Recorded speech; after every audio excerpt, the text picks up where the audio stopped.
नमस्कार दोस्तों, डिजिटल गुरुकुल में आप सभी का स्वागत है। दोस्तों, आज के सेशन में आपके लिए न्यू अपडेट लेकर आया हूँ। एएलपी टेक्नीशियन न्यू वैकेंसी 2023 से। देखिए दोस्तों, आपको बता दूं कि इसमें आपको बम्पर वैकेंसी देखने को मिलेगी। इसमें आप मान के चलिएगा, आप 45,000 प्लस से वैकेंसी देखने को मिलेगी। जानकारी देने से पहले आपने हमारे चैनल को सब्सक्राइब नहीं किया है तो सभी स्टूडेंट चैनल को सब्सक्राइब करके जरूर रख लीजिएगा। अगर आपको कोई भी डाउट आता है तो कमेंट जरूर करिएगा। चलिए शुरुआत करते हैं।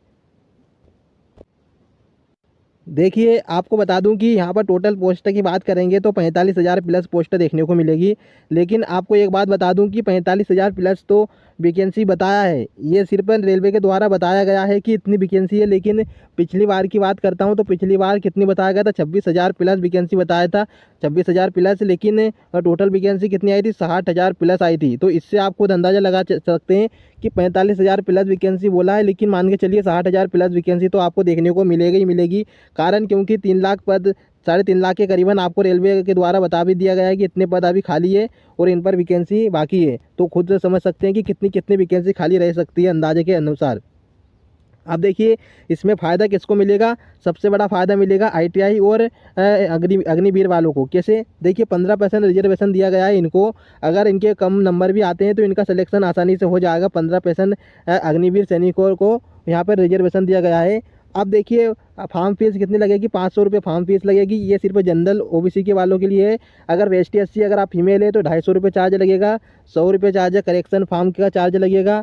एज की बात करते हैं तो देखिए, एज का रहेगा जनरल वालों का 18 से 30 वर्ष। ठीक है, जनरल वालों का। अगर आप ओबीसी में हैं तो 18 से 33 तक आप फॉर्म भर सकते हैं। अगर एसटी एससी की बात करेंगे तो 18 से 35 एसटी एससी के लिए रहेगा। देखिए, आपको एज रिलैक्सेशन की बात करता हूं तो आपको खुद पता होगा कि ओबीसी वालों के लिए अलग एज रिलैक्सेशन होता है, 3 साल के लिए। देखिए, ओबीसी वालों के लिए रहता है। एसटी एससी की बात करेंगे तो यहाँ पर 5 साल के लिए रहता है। 5 ईयर तक आप फॉर्म भर सकते हैं। 5 ईयर अगर आप ओवर एज हो जाते हैं तो भी फॉर्म भर सकते हैं, अगर आपको एज रिलैक्सेशन दिया जाता है तो। लेकिन आपको देखिए, यहाँ पर 3 साल का एज रिलैक्सेशन सबको दिया जा सकता है, क्योंकि कोरोना की वजह से वैकेंसी नहीं आई थी। इस वजह से आपको देखिए इसमें ऐड किया जा सकता है 3 साल, क्योंकि लगभग सभी वैकेंसी में किया गया था। आपने देखा होगा कि एसएससी की वैकेंसी आई थी, उसमें भी 3 साल का एज रिलैक्सेशन दिया था, जितनी भी आई थी। तो लगभग आपको हो सकता है कि इसमें भी आपको दिया जा सके, लेकिन कन्फर्मेशन का अभी तक नोटिफिकेशन नहीं आया है। आगे बढ़ते हैं। देखिए, बात करूंगा एप्लीकेशन फॉर्म की, तो देखिए एएलपी के लिए 10th प्लस होना जरूरी है। और आईटीआई, देखिए अगर आप आईटीआई भी है तो आपको बहुत बड़ा बेनिफिट मिलेगा। ठीक है, अगर आपने टेक्नीशियन के लिए भरते हैं तो 12th पास होना जरूरी है। आपको साइंस से होना जरूरी है। साइंस से पीसीएम आपका सब्जेक्ट होना कंपलसरी है, अगर आप टेक्नीशियन में जाना चाहते हैं तो। सिलेक्शन प्रोसेस की बात करेंगे तो आपका देखिए सीबीटी 1 होगा। सीबीटी 1 होता है इसमें, और सीबीटी 2 होता है। तो सीबीटी 1 और सीबीटी दोनों क्वालिफाई करना बहुत ज़रूरी है, उसके बाद आगे की प्रोसेस होगी। लेकिन सबसे बड़ी बात होती है कि अगर आप सीबीटी 1 पास करते हैं तो उसके बाद आप जिसमें जाना चाहते हैं, टेक्नीशियन में जाना चाहते हैं, एलपी में जाना चाहते हैं, किस में, उसके हिसाब से आगे की प्रोसेस बढ़ेगी। लेकिन ये सिर्फ आपको क्वालिफाई के लिए रहता है सीबीटी 1, जिसमें बहुत सारे स्टूडेंट पार्टिसिपेट करते हैं तो उनका वो सिलेक्शन नहीं होता है इसमें, लेकिन सिर्फ पासिंग होना ज़रूरी होता है। ठीक है, सीबीटी 2 की बात करता हूँ तो इसमें पार्ट दो होते हैं, ए और बी होते हैं। तो ए और बी की बात करता हूँ तो इसके अंदर अलग अलग दे रखा है। और एक साइको होता है, साइको टेस्ट होता है, इसको क्लियर करना बहुत ज़रूरी होता है। आप क्वेश्चन की बात करता हूँ तो 75 क्वेश्चन रहते हैं, 1 घंटे का टाइम रहता है। देखिए, इसमें देखिए सिलेबस की बात करूंगा तो 20 नंबर का साइंस रहता है, 20 नंबर का मैथ्स रहता है, रीजनिंग 20 नंबर का होता है, 10 नंबर का करंट अफेयर ये रहता है। तो देखिए, आपको बता दूं कि ये टोटल मिला के 60 हो रहे हैं, लेकिन 5 नंबर का अलग से किसी ना किसी का ऐड कर दिया जाता है, जैसे हिस्ट्री, सभी चीज़ें आ जाती है। लेकिन इसमें मैंने वो पूरा टोटल करके नहीं लिया है, क्योंकि वो अलग अलग क्वेश्चन रहते हैं उसके अंदर। उसके हिसाब से आप अंदाज़ा खुद लगा सकते हैं कि कितना क्या क्वेश्चन पूछे जाएंगे। लेकिन ये फिक्स नहीं है कि इसमें सिर्फ रेलवे के सिलेबस के हिसाब से बात करेंगे तो 20-20 नंबर दे रखा है। लेकिन यहाँ पर 30 नंबर का साइंस भी पूछा जा सकता है, 25 नंबर का मैथ्स भी पूछा जा सकता है। हो सकता है रीजनिंग में कम कर दिया जाए या करंट अफेयर में कम कर दिया है, लेकिन कोई फिक्स नहीं रहता है। बस आपको एक हिसाब अनुमान लगा सकते हैं कि किसमें कितना नंबर का पूछा जाएगा, इससे बस। इसके अलावा इसमें कोई वो छेड़छाड़ नहीं होती है। ठीक है, नेक्स्ट चलते हैं। देखिए, आगे की बात करूंगा तो सीबीटी 1 मैंने आपको सीबीटी 2 का बताया था कि 2 पार्ट होते हैं। तो देखिए, दो पार्ट में आपको बता दूं कि पार्ट ए में क्या होता है। पार्ट ए की बात करूंगा तो इसमें 100 क्वेश्चन आते हैं। 100 क्वेश्चन आते हैं, 90 मिनट का टाइम दिया जाता है, 90 मिनट का, जिसमें मैथ्स से 20 नंबर का होता है, रीजनिंग 20 नंबर का होता है, करंट अफेयर जीके की बात करता हूँ 10 नंबर का होता है। ठीक है, और उसके बाद बात करूँगा तो यहाँ पर 40 नंबर का आपको साइंस या इंजीनियरिंग का आपने कोई सा सब्जेक्ट चूज़ किया हो तो उसमें से क्वेश्चन पूछा जाता है टेक्नीशियन। ये प्रोसेस रहती है CB2 में पार्ट 1 में, ठीक है।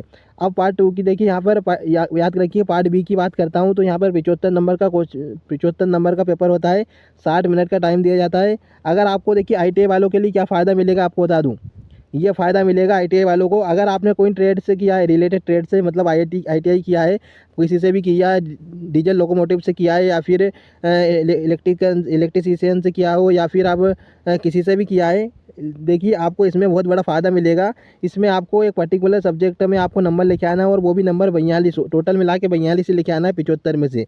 अगर इतना नंबर भी लेके आता है तो आप सिलेक्शन की प्रोसेस में आ सकते हैं, आपका 100% सिलेक्शन हो जाएगा। लेकिन टेक्नीशियन में आपको बताना चाहूँगा 26 नंबर से प्लस होना ज़रूरी है, पास होने के लिए इतना ज़रूरी है।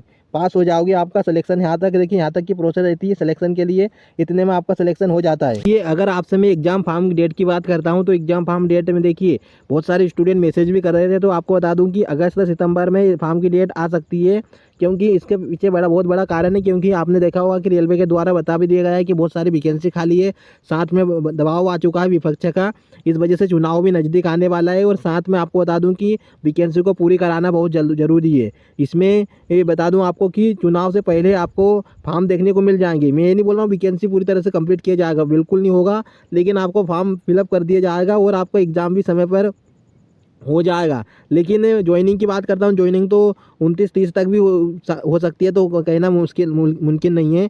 लेकिन आपको बता दूं कि ये प्रोसेस ज़रूर आगे बढ़ जाएगी, फॉर्म ज़रूर आ जाएगा वैकेंसी के लिए। और वैकेंसी याद रखिएगा 45,000 से ज़्यादा आएगी, मान के चलिए 60,000 प्लस वैकेंसी देखने को मिलेगी 75,000 तक। तो इसलिए तैयारी अपनी कंटिन्यू रखिएगा। जो भी स्टूडेंट तैयारी कर रहे हैं तैयारी कंटिन्यू रखिए, क्योंकि इस बार ताबड़तोड़ वैकेंसी आने को देखने को मिलेगी। और देखिए आपको एक बात बता दूं कि एक ही वैकेंसी नहीं है, इसमें RPF TTE, उसके साथ बात करूंगा गुड्स गार्ड, इसके अंदर सभी वैकेंसी है। तो ये याद रखिएगा, तो आपको बहुत बड़ा फ़ायदा मिलेगा, इसलिए तैयारी कंटिन्यू रखिएगा। अगर आपको कोई भी डाउट आता है तो कमेंट जरूर करिएगा। मिलते हैं फिर आपसे नेक्स्ट सेशन में।